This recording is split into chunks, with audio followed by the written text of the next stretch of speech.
Imagine que o réu foi condenado ao pagamento da importância de R$ 1 milhão. Só que na hora do cumprimento de sentença, o credor faz um monte de cálculo lá que o valor vai para R$ 1,5 milhão. Ou seja, há um excesso de execução. Então minha pergunta é, o que o devedor pode fazer quando há alegação de excesso de execução? E quais são as regras específicas aplicadas ao tema? É o que eu vou responder para vocês.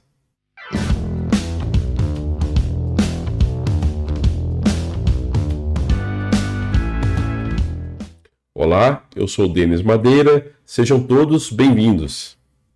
Bom, quais são as regras para que o devedor alegue excesso de execução na impugnação ao cumprimento de sentença? Ou seja, imagine que o devedor deve R$ 1 milhão, mas na hora do cumprimento de sentença o credor cobra R$ 1,5 milhão. Como que o devedor pode alegar excesso de execução? Quais são as regras? Primeira questão que a gente tem que saber é o seguinte: é preciso dar garantia do juízo, dar algum bem em garantia para que ele possa alegar excesso de execução? Não sei se vocês sabem disso, mas já existiu no passado, e aí já dando a resposta aqui para vocês, uma exigência de que o devedor entregasse algum bem em garantia para que ele pudesse, por exemplo, embargar, para que ele pudesse impugnar, né? Hoje não é assim. Hoje, felizmente, a impugnação ao cumprimento de sentença não exige garantia do juízo para que o devedor possa apresentar a impugnação ao cumprimento de sentença. Querem ver? Vejam lá, vamos lembrar o artigo 525 do Código de Processo Civil. Transcorrido o prazo previsto no 523 sem um pagamento voluntário, que é aquele prazo de 15 dias para pagamento da obrigação, inicia-se o prazo de 15 dias para que o executado, independentemente de penhora ou nova intimação, apresente nos próprios autos sua impugnação. Ou seja, já respondeu, né? Quando fala independentemente de penhora, quer dizer o seguinte, o devedor não precisa de dar um bem em garantia para que ele possa impugnar. Então ele pode impugnar ainda que não apresente nenhum bem em garantia. O que gerava, olha só, a exigência de caução gerava uma situação absurda. Porque imagine, nesse exemplo que eu dei, o credor alegou que o devedor devia R$ 1,5 milhão. Aí o devedor sabe que ele deve só R$ 1 milhão. Então, olha que situação absurda. O devedor, para alegar excesso de execução, ele teria que entregar os bens equivalentes a R$ 1,5 milhão, que é um valor que não é devido, não R$ 1 milhão que me entende devido. Então, era uma situação absurda. Hoje não é assim. Hoje, felizmente, o devedor pode impugnar independentemente de garantia do juízo. Agora, se ele vai alegar excesso de execução, está cobrando um valor a mais do que ele realmente deve, tem uma regra específica sobre isso, né?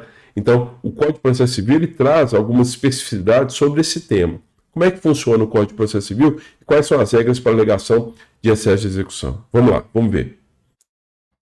O parágrafo 4º, do artigo 525 do Código de Processo Civil, ele diz assim, quando o executado alegar que o exequente em excesso de execução pleiteia quantia superior à resultante da sentença, cumprir-lhe-á declarar de imediato o valor que entende correto, apresentando demonstrativo discriminado e atualizado de seu cálculo. Parágrafo 5º. Na hipótese do parágrafo 4º, não apontado o valor correto ou não apresentado o demonstrativo, a impugnação será liminarmente rejeitada se o excesso de execução for o seu único fundamento ou se houver outro, a impugnação será processada, mas o juiz não examinará a alegação de excesso de execução. Olha só, veja como é importante o advogado e a advogada ficar atento a esse detalhe. Porque olha só, se o devedor entende que deve apenas R$ 1 milhão, mas o credor está cobrando R$ 1,5 milhão, não basta ele alegar assim, o valor é excessivo, o cálculo está errado, eu não devo isso tudo. Tá, ele pode até alegar isso na impugnação ao cumprimento de sentença, mas o pedido dele sequer será lido, porque ele vai ser rejeitado liminarmente se porventura o devedor, na impugnação, não alegar, não demonstrar e não indicar o valor que ele entende como devido, como correto. Então ele tem que alegar o seguinte, não basta ele falar o seguinte, eu não devo isso tudo. Não. Ele tem que falar assim, eu não devo R$ 1,5 milhão e sim R$ 1 milhão. Aí ele junta a memória de cálculo do valor que ele entende que é o correto. com os índices de correção monetária que ele entende correto, com os juros de mora que ele entende correto e com o valor final que ele realmente entende como devido.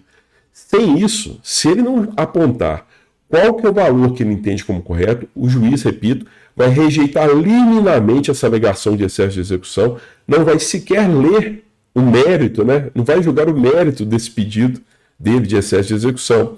E se esse for o único fundamento que ele utilizou na impugnação ao cumprimento de sentença, já encerra ali e já rejeita. Se ele tiver outra alegação, por exemplo, já que ele alegou, por exemplo, que o bem penhorado é bem de família, né? Aí tudo bem, a impugnação vai prosseguir em relação à penhora de bem de família, mas não em relação a excesso de execução, que não vai ser julgado, vai ser rejeitado liminarmente, ok? Espero que tenha ficado claro da importância disso. Então, não precisa de caução para impugnação ao cumprimento de sentença, para instaurar a impugnação ao cumprimento de sentença, e, alegando-se excesso de execução, tem que indicar qual que é o valor que entende devido e juntar a memória de cálculo desse valor que se entende devido, sob pena de rejeição liminar. Espero que tenha ficado claro.